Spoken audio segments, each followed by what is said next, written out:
الحمد لله رب العالمين والصلاة والسلام على النبي الأمين وعلى آله وأصحابه ومن تبعهم بإحسان إلى يوم الدين. أما بعد، معاشر الإخوة، وبرنامج كان امتحانها وأن كدر سينين تاريخ الإسلام قيبتي اللحاد أيان سوقار نيمانتا وحان هراو صمرنا النبي عليه الصلاة والسلام إنه سو هجرودي هجردي سلا إذمي وكسو هجرودي مكة المكرمة كدبنا وسو قاري مدينة المنورة. عملكي أوه الرئيي والنبي عليه الصلاة والسلام أوقفتي وهو أها مسجد إنه آس مسجد رسول الله، مساجد رسولك صلى الله عليه وسلم أيو النبي مركا آسي أو لسي مقالة النبي أو يمد عليه الصلاة والسلام أو مدينة لبا قولا أيات دقانيت تدك الدقان لبا اللو قيبناي أوصي خزرج وعرب أها ونمن قحطانيين أها ودنع إيوه يهود ودنع أيوه نسدح بي أهاي شير بنو النضير يرير بنو قينقاع يرير بنو قريدة سدح داس بي أهاي يهود باليسكو أورنجري. النبي عليه الصلاة والسلام مركو سوق قاري مقالة مدينة أسوه كسو هجرودي مكة المكرمة. النبي عليه الصلاة والسلام وحو باللابي الدولة الإسلامية إنه آس قواعد الدولة الإسلامية القواعد يتيرك يكون استاغي له دولة الإسلام أيو النبي عليه الصلاة والسلام أو باللابي مركان من كان يهودا iyo nimankan carabta oo Awsiya Khazraj deegaan ahaan magaalada Madiino markaan fiirino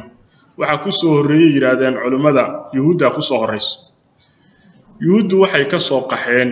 oo ay ka soo carareen Sham dhankan Sham bay ka yimaadeen oo markii Ilaahay wina subhanahu wa ta'ala oo niman ahlu kitaab uu ka dhigay oo kitaab uu siiyay nabi uu soo diray diintoodii ay bedeleen inxiraafaad badan ay la yimaadeen رب سبحانه وتعالى وحكو صليدي نين لي رب النصر نين كاسا marka aad iyo aad u cadaabay guriyahooda ugu galay masaajidkii oo ahaa Baytul Maqdisna waxa weeyaan oo Yahuudu marka gacanta ku haysa ka qabsaday dilay qaystan marka firxad ayay bilaabeen halkaas ay ka soo firxadeen saddexda qolo sidaas ay magaalada Madiina ku yimaadeen dhankan kale Aws iyo Khazraj ayaguna sidaas oo kale waxa la yiraahdaa qaxbay ku yimaadeen meesha sidaas oo kale oo dhankan Yaman ayay ka yimaadeen markii Ilaahay wina subhanahu wa ta'ala nimankii reer Saba oo u soo diray oo ku ciqaabay sayl al-arim markuu dhacay markaas ayaguna waxa weeyaan meeshii Ma'rib nimankii deganaabi ah halkaas ay ka soo yaaceen ayaguna Aws iyo Khazraj sidaas ay marka magaalada Madiina ku soo galeen marka nabiga kaleey salaatu wasalaam wuxuu bilaabay markuu magaalada Madiina yimid إنه أساسه استاجيو قواعد الدولة الإسلامية مركا من أبرز هذه القواعد وحاكم لها نبي عليه الصلاة والسلام إنه سمي تنظيم العلاقة مع اليهود المقيمين في المدينة صوبنا عليه الصلاة والسلام وحوها قايتي علاقات يحريرك كدحيي مسلمين يهودي دقينيد مقالة المدينة والنبي وحو لقى عليه الصلاة والسلام هشيس بو لقى معاهدة أيو لقى النبي صلى الله عليه وسلم بلن كاس نبي أو لقى النبي وأوفي عليه الصلاة والسلام مسلمين تنوحوا أمري إلي أوفيا والنبي قال نفتي سكالية بلن كان لما قل المسلمين توكلي مسلمين تا يأسوا دنع يهود ودنع أساسوا بلن وضع قلو كدحي امتثالا لقول الله تعالى أيضا إلهي من سبحانه وتعالى أمر كيسا لقادنا يو ربي أويري وأوفوا بعهد الله إذا عاهدتم ولا تنقضوا الأيمان بعد توكيدها. مركز النبي هو إلالية المسلمين تنوحوا أمري إلى إلاليان يسبلن كاس يسنبوري. مركز بنودي لوجه الشيء قضبدي لوجه الشيء وحديقية ابن كثير البداية والنهاية هل كاسد ونوام كرتا وحنا كم هاي النصر للمظلوم قفك مظلوم كأه لو كركاره قضبدي لوجه الشيء كم هي وحكى له كم حرية الدينية إن يهود الدين تودا إسكاهيسات وحيالله الدين وهيستان إسكاهيستان مسلمين ترى الدين تودا هيستان وحويان النبي يقولكم إجبارين عليه الصلاة والسلام إن اليهود قاطان على دين الإسلام إن يسوق على دين الإسلام waxaa heshiisyada ka mid ahaayo nabiga calayhi salaatu wasalaam iyo yuhuudda dhex martay heshiisyada dhex maray waxaa ka mid ahaa in waxyaabaha ka dhaca magaalada Madiina sida diyooyinka oo kale in la isla bixiyo waxaa kaloo ka mid ahaa haddii cadow khaarijiya uu soo weeraro magaalada Madiina in waxa weeyaan cadowgaas difaacidiisa in mid laga noqdo oo yuhuudda iyo muslimiintuba waxa weeyaan ay difaacaan magaalada Madiina bal waxyaabihii lagu ballamay ka mid ah saddexdii marka qolo reer Banu Qaynuqaa iyo reer Banu Nadiir iyo reer Banu Qurayda saddexdiiba waxa weeyaan balanti waa ay ka baxeen mid kastana waxa weeyaan magaaladii Madiina waa laga bixiyay mid wasiya looga bixiyay marka balanka ka baxay reer Banu Qaynuqaa waa laga bixiyayo laakiin waxba maaragtay laguma sameyn oo hantidoodii iyo lama qaadano manni baa rasuulku sallallahu alayhi wasallam ku sameeyay waa ku manaystay nabiga calayhi salaatu wasalaam sidaas oo kale reer Banu Qaynuqaa reer Banu Nadiir ayaan dhihi rabay ayagana waxa weeyaan waa laga qixiyay markii waxa weeyaan ay qadar iyo la yimaadeen ballanka bax markay la yimaadeen iyo khiyaano isku weer baa laga qabtay kadib waxa la amray inay baxaan magaalada Madiina ka baxaan hantidoodana waxa weeyaan ay qaataan qof kasta ah neef geela intuu qaado niskeed inuu magaalada kala baxo in kala lama ogoleen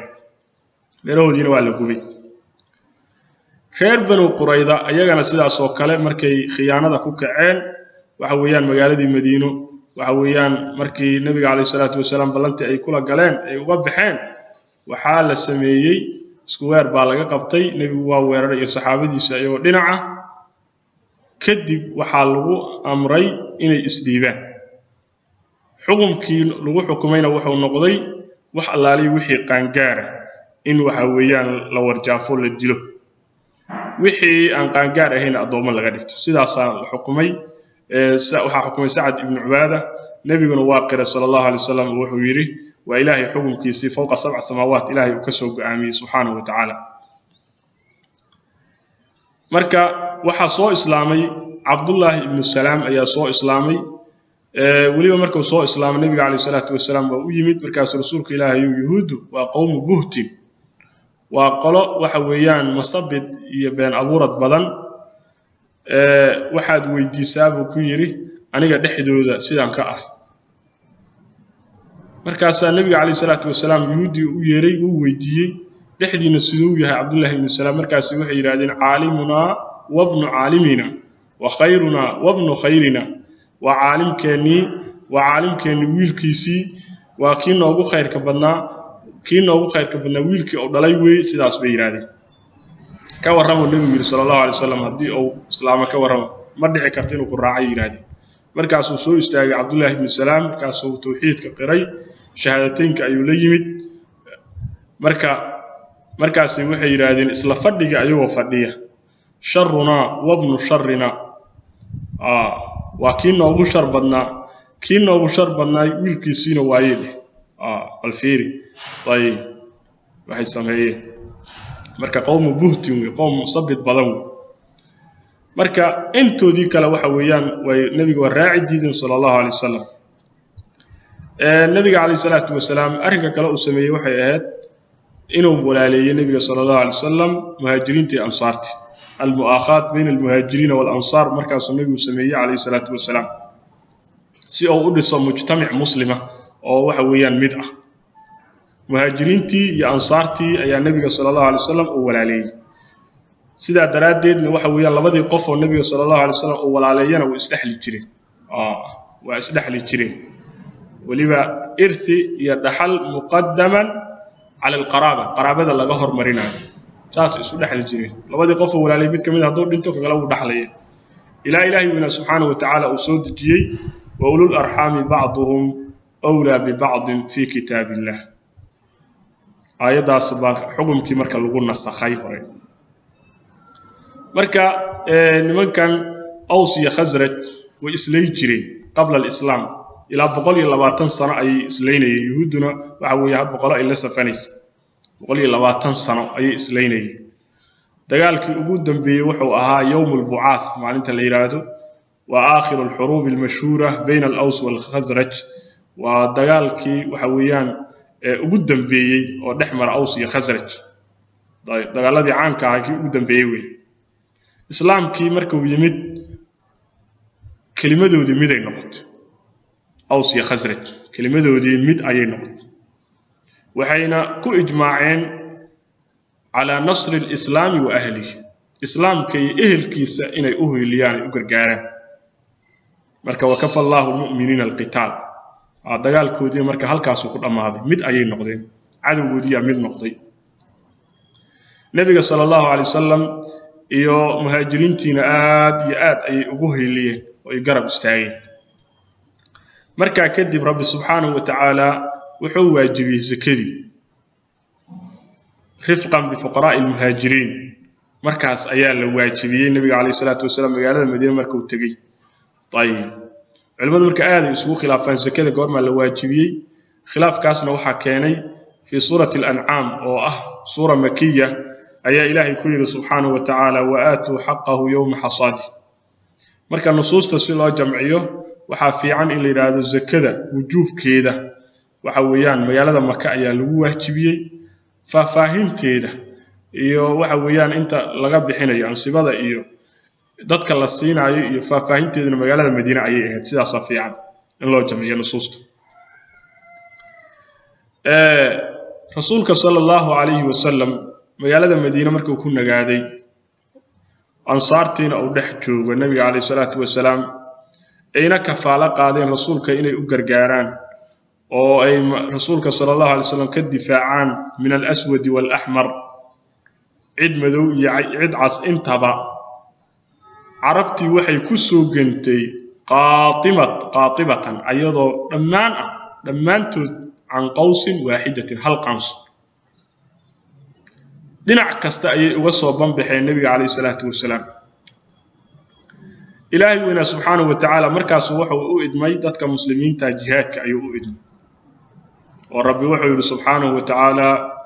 أذن للذين يقاتلون بأنهم ظلموا وإن الله على نصرهم لقدير وحالله إدمي كوي دقالمي وحالله إدمي القتال ويدقال بالله إدمي صاف كنا وحوي بأنهم ظلموا ولا ظلمي مركي أي شوكة يعضد أي يشين dadka muslimiinta ah markay cudud yeesheen shawka yeesheen ilaahay wayna subhanahu wa ta'ala jaadku ku waajibay kutiba alaykumul qital wa huwa kurhu lakum wa asa an tuhibbu shay'an wa huwa khayrun lakum wa asa an takrahu shay'an wa huwa khayrun lakum wa asa an tuhibbu shay'an wa huwa sharrun lakum wallahu ya'lamu wa antum la ta'lamun sidaas rabbi subhanahu wa ta'ala hadaba jihaadka ayaa waxay dul istaagayna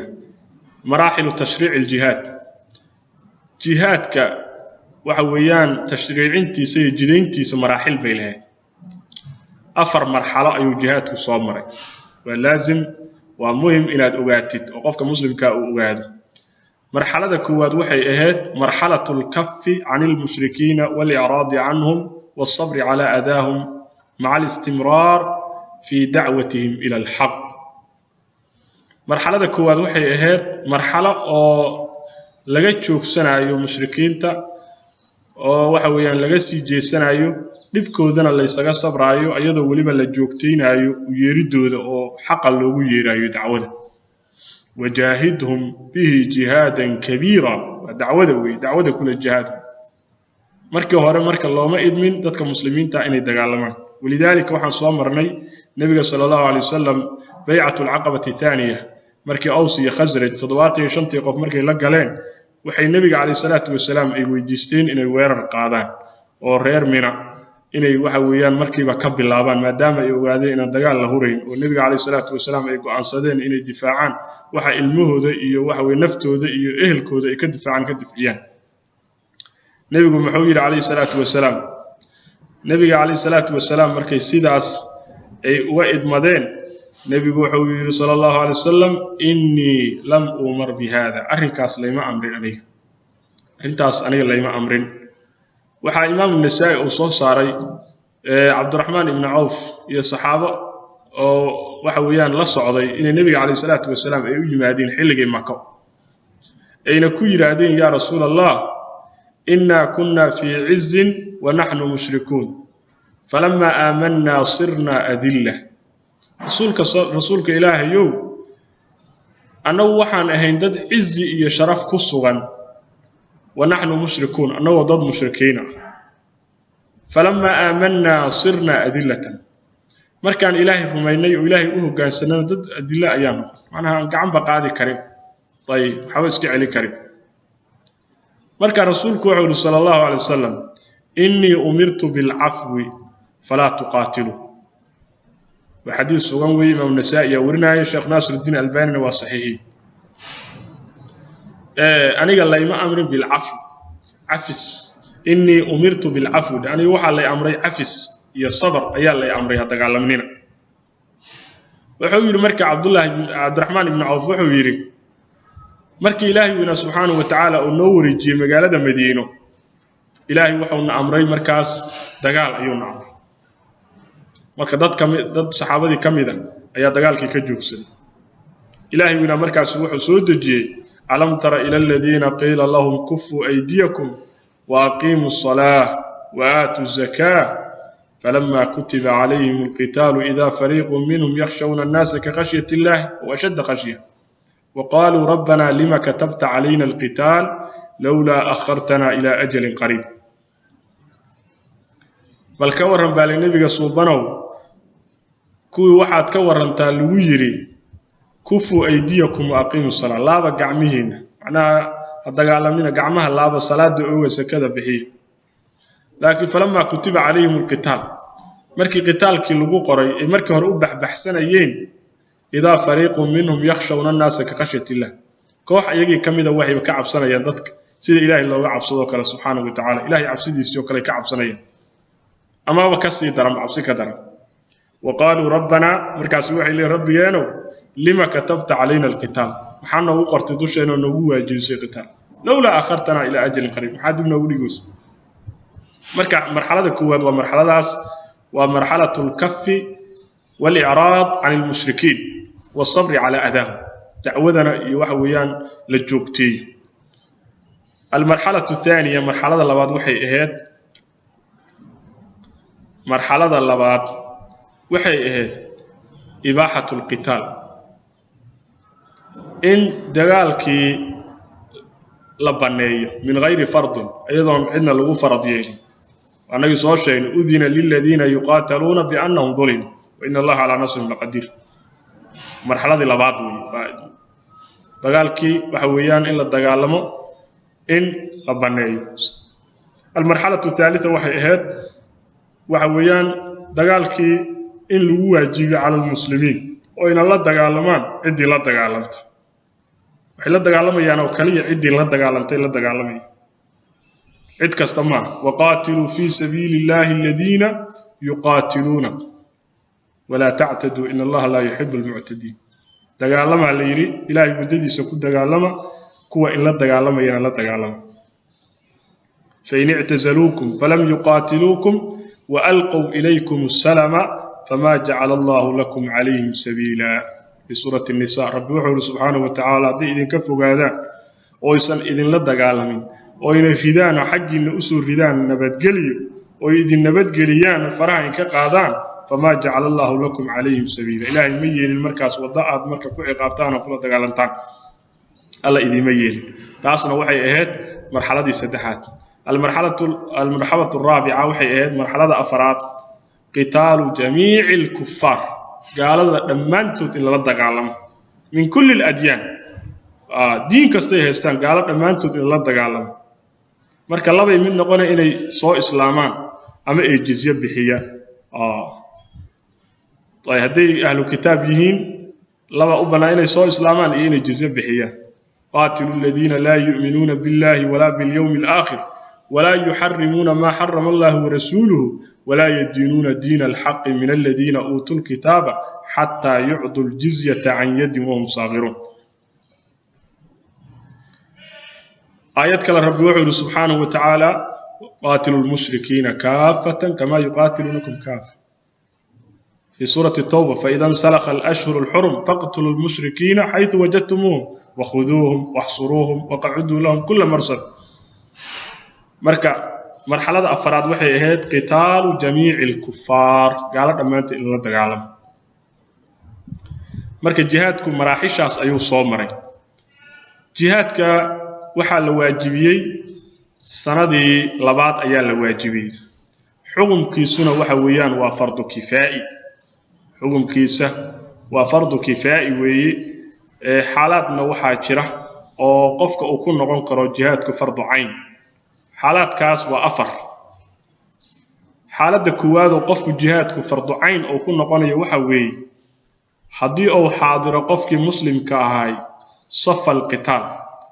dagaalka safkiisii mar hadduu tago uma banaana inuu waxa weeyaan dib u gorto jihaadkii wuxuu ku noqonayaa markaas fardu cayn buu ku noqonayaa oo rabbi wuxuu subhanahu wa ta'ala ya ayyuhalladheena aamanu idha laqitum fi'atan fathbutu wadhkurullaha katiran la'allakum tuflihun ma banaana markaas oo kale qofku inuu cararo jihaadkii fardu cayn buu ku noqonayaa marka labaad jihaadku fardu cayn qofka ku noqonaya waxa weeye cadowgii iyo gaaladii ayaa waxay qabsadeen balad min bilaadil muslimiin kamida baladkaasana adigu joogta jihaadku markaas wuxuu kugu noqonayaa fardu cayn buu kugu noqonayaa dadka marka meeshaas joogo oo waxa weeyaan muslimiinta ah oo gaaladu ay qabsatay oo wax xasriga ihsaarka ay ku sameysay haday dadkaas waxa weeyaan iska dafci karaan ayagay waajib fardu cayn ku noqonaysa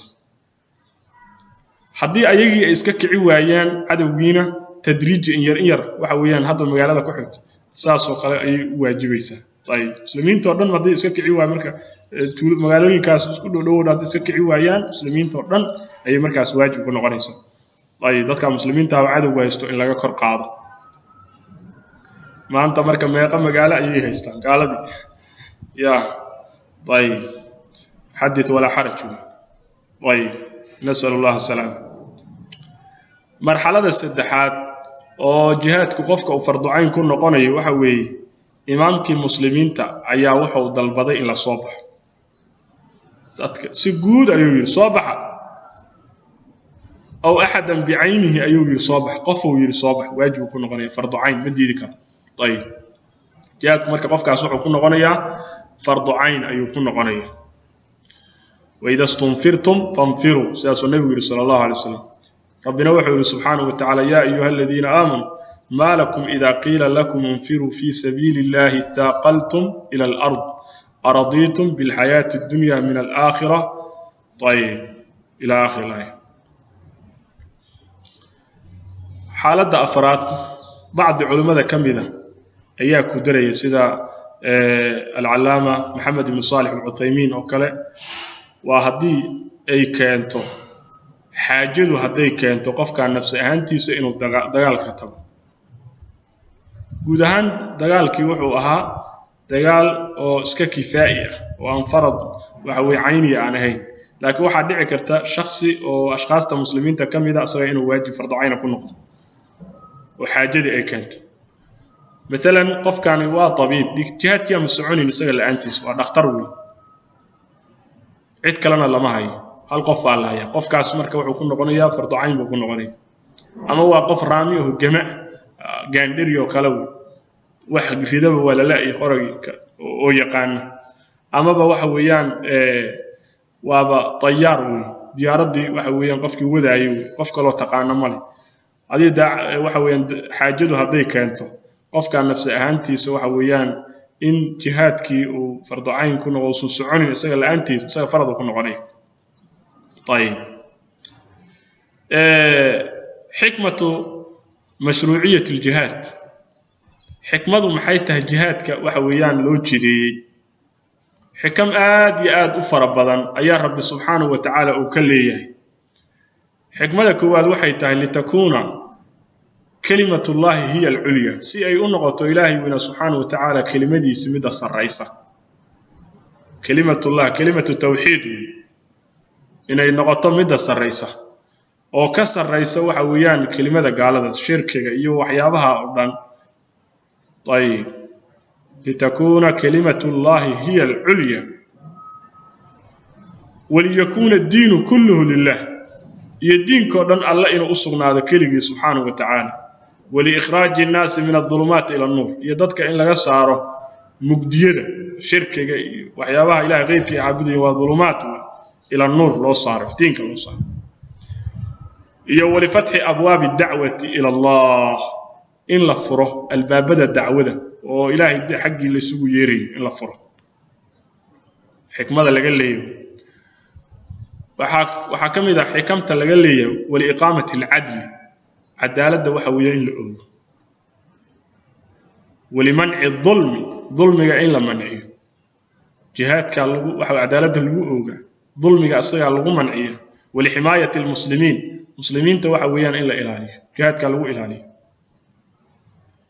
ولرد كيد الأعداء والمفسدين عدوية لغرتو دا إن الرديو وماشا لغا صارو يددك المفسدين تاع طيب حكمة مشروعية الجهاد أي كمت رب سبحانه وتعالى جهادك أساق أيا شرعيي وحونا شرعيي ابتلاء واختبارا وامتحان أو رب سبحانه وتعالى أضمنك سأو امتحاني ليتبين الصادق من الكاذب والمؤمن من المنافقين وليعلم المجاهد والصابر جهات ربي أساق شرعيي امتحان أو أضمنك امتحان ينوى أجدي هو شرعيي si loo kala garto ruuxii runta sheegay beenalowga looga garto beenalowga looga garto mu'minkii munaafiqa laga garto mujaahidkii iyo qofkii saabirka ahaa iyo sabray la ogaado طيب xikmooyinkaas waa loo jiday jihadku الجهاد في سبيل الله وباب من أبواب الجنة وباب الباب الجنة كامل ربي سبحانه وتعالى وحو كتكسيا جهادك همك يا مروكت يا ولولك كتكسيا قلوب جيرانيدنا إلهي سبحانه وتعالى وكو عافية قاتلوهم يعذبهم الله بأيديكم ويخزهم وينصركم عليهم ويشفي صدور قوم مؤمنين ويذهب غيظ قلوبهم ساس ربي سبحانه وتعالى وحلو جارة جهادك الدرجات العلى درجوين سرائيا لو جارة ومن الجنة جنة كاملة ذنوب توالو ضعفا وحانا قفك مجاهد كاهي أو كهلا محبة الله إلهي ونا سبحانه وتعالى أدون كاسنو الله جعله سبحانه وتعالى هذا بقول على الجهاد كوح وسكلي الشروط أي وسكلي شروط وجوب الجهاد أيام وحكش شيئين جهادك marka leeyahay qofkan waa ku waajib shuruud baa la rabaa waxa loo shartiyaa qofka insaanka marka leeyahay jihadki waa ku waajib al-islaam islaamnimo loo shartiyaa qofku waa inuu muslim yahay waxa loo shartiyaa al-aql inuu aqli leeyahay aqli iyo maan iyo maskax waa inuu qofku leeyahay wal buluq ayaa la shartiyaa qaangaar inuu qof qaangaaraya qof qaangaara inuu yahay ilmihi yaraay baa baxay إسلام باليري ولا شرديو قال كيف بحي جهاد واجبي معي عقل باليري كي جنوب كوالناي جهاد باكو واجب لما أراني قانقار بالير بلوغ بالا شرديو عنق يرى جهاد واجب كما عن عنق يرى ولذلك حديث ابن عمر وحوى البخاري أصوص صاري ابن عمر رسولك صلى الله عليه وسلم أي الله بندقي مالنتي أحد سو جهاد كاس ولي جهاد الدفع وجهاد كان لبا لو قيبيه جهاد طلبيه هي جهاد دفعي جهاد انه waxa weeyaan gacanta sare aan leenahay gaaladii aan baacsanayn jihad طلبيه yani jihad dafcina ayagii anaga gacan ku gabad ah gaaladii aan soo weerarto aan soo attacked marka duulaankii Uhud 14 sano ayaan jiray rasuulka sallallahu alayhi wasallam ima uu san banay maalintii khandaq ayaan u tagay nabiga kaleey salaatu wasalaam oo la bandhigay maalinta anoo jiro 15 sano markaas nabiga kaleey salaatu wasalaam oo ii idmay oo ii ijaazeeyay inaan dagaalka ka qayb qaato ولذلك شروط مرك الجهاد كواحد كم يقف مرك واجب كنا غني بلوغ يا شرطية تو صغير يهي واجبكم معه والذكورية أي شرطية للنمو لابنما شرطية هوانك وحويان أيو جهاد كواجل كرا وأنا كقيب قاعد كرا راعي جرين وحويان هوان بدنا والصحابيات أي كقيب قاعدين جهادك طيب وبيها ضدك راوع ويأخذ ميجرين ضدك مجاهدين تاع طيب لكن واجب وايكم مدهين حديثك وحوها عائشة رضي الله عنها البخاري بصو صاري جهادك مركي أركان هوانكي مسلمين تاع مركي أركان جهادك فضل يسا بين النبي وحي كوير هذا يا رسول الله نرى الجهاد أفضل العمل جهادك وحن أرقنا عمل لقبتك وفضل بدن إلويه على سيداس أفلا نجاهد يعني الجهادي مركز رسولك وحول صلى الله عليه وسلم لا لكن أفضل الجهاد حج مبرور سيداس النبي عليه الصلاة والسلام هوانك وجهادي كان لك واجبكم الذكورية والصحة أي شرط يقف إنه عافمات قبل ووجود